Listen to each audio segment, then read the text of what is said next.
Hey, what's up, everybody? Fabs here, recapping the first round here for fantasy purposes. Draft starts off. Kyler Murray comes off the board.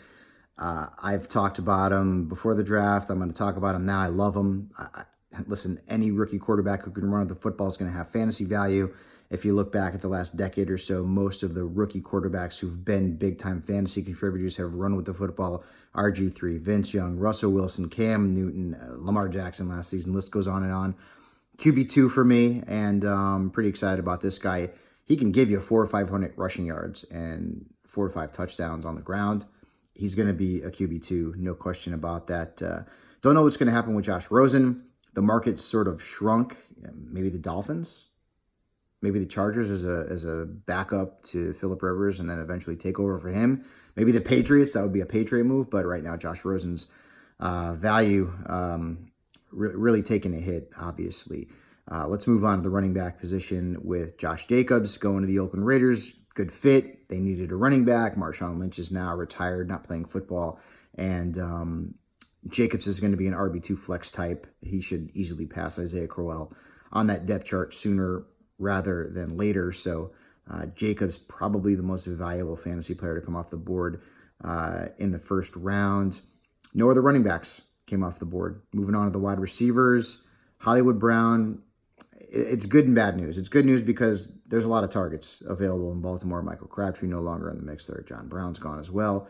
Bad news, Ravens ran the ball 64% of the time when Lamar Jackson was the quarterback last season. So this is a situation where he's probably going to be the only Ravens wide receiver drafted in fantasy leagues, but I'm not expecting big numbers from Hollywood Brown, at least not in 2019. You also saw N'Keal Harry come off the board. I like that one.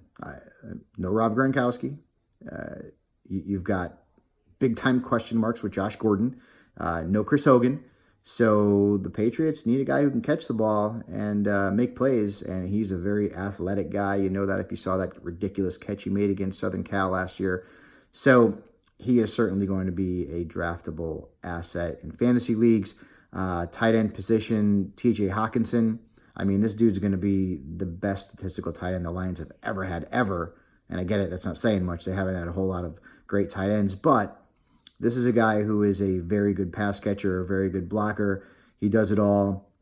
Not saying he's going to be an elite fantasy tight end in 2019, but he could be down the road. The tight end position is certainly getting younger, and it's going to be getting better for fantasy purposes. Noah Fant, I say he's a tight end too. For fantasy owners, he'll be drafted in redrafts, but I don't expect him to put up monster numbers. Again, a guy who's going to have more long-term value. You have to remember that typically rookie tight ends don't do what, say, Evan Engram did and put up great numbers. There's typically a little bit of a waiting period there for them to explode statistically. So both guys are going to be drafted as tight end twos. And those were some of the big fantasy impact players in the first round. I'll be back tomorrow checking out the second and third rounds, where I think you're going to see a lot of running backs and a lot of wide receivers go. So it should be pretty interesting. Check it out on NFL Network. We will see you tomorrow. Good night, all.